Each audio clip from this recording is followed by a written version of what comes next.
Hello everyone, I am Shawn Arnett from Threads That Bind. This video is about getting started using punch needle or doing embroidery punch needle. If you don't know a thing about putting it in the hoop or your needle, you can back up to some previous videos. Well, this video, we're just going to show you how I get started punching.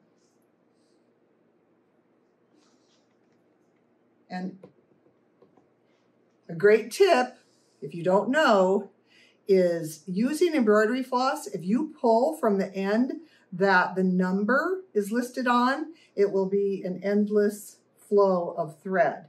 Again, I learned that from a student. We all learn from each other, and I've seen a lot of videos, people punch differently. So this is the way I punch.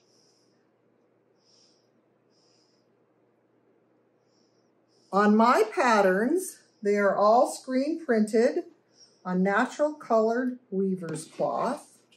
And if you see a single line like this flower stem, I would punch that first and then punch the background around it.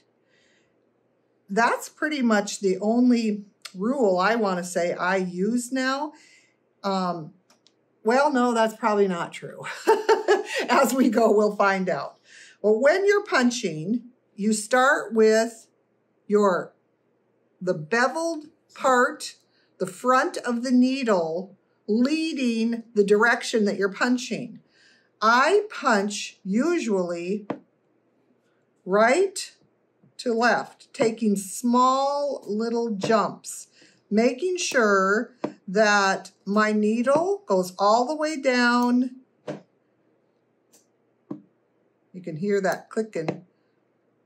And then barely comes up out of the fabric before you advance it just 2 to 3 threads, not very far. And you can get them too packed together, but I usually see a student taking too big of a jump.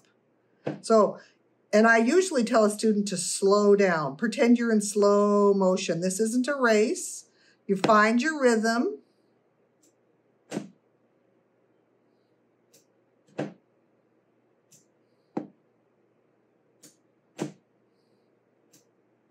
And then when I end, I hold my fingernail down and pull out some slack of the thread. Now I could cut these tails off here, or I could keep going. But again, this is the back side of your project. That is your stem in the front. And it looks pretty jaggedy now, but once it gets loops around it, that puts it into place. Oh, there, I put one in there. So I usually just jump over to the next stem, leave some slack there, and keep punching.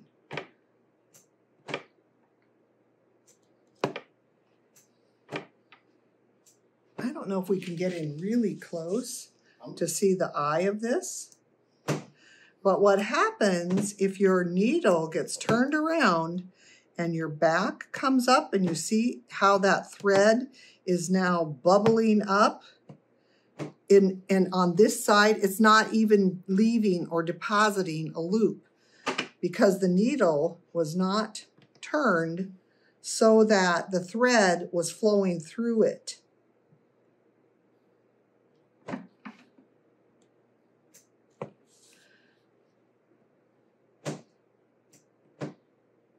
There aren't any other stitches. Well, that's not exactly right either. There's changing the depth of the needle that gives it a different look, but for the most part, you're just doing this motion, and I'll cut it off now. I use these curved Ginger scissors. I love them, and because they're curved, they sit right down on the fabric, and you can snip those ends really close. I sell this one as my favorite. I also sell this Fisker It's not as expensive, and it still has a curved end and still a very good scissor. You can find both of those on my website also. So let's do some punching. I've changed thread colors because I want to show you how close you would come to the rows around a single thread, or anything for that matter. The biggest problem I see people doing is getting their rows too close together, and their threads end up, the colors end up mushing together, and it becomes packed with thread.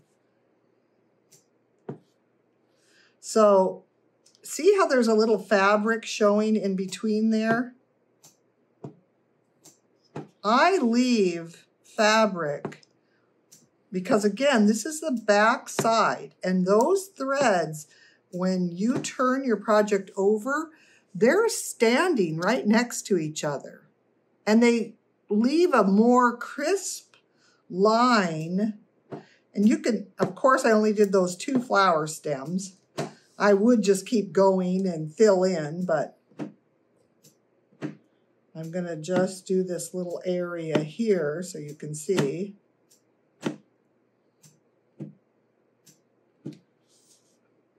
Because it's surprising, and it's hard to do when you're first starting out, to leave that extra fabric or room between your rows, because you think that it's not filling in the front.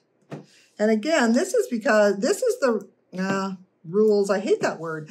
This is the this is what I find using 6 strands of embroidery floss. Again, when I use 3, the amount of fabric that shows is less, and 6 strands tend to loft out and fill up an area. If you're using like one single twisted thread, you're going to have to probably pack it in closer. But all you do is go back and forth and look and find the rhythm. If your thread or if your punch needle is catching and pulling threads forward, you're definitely too close with your rows. So back here,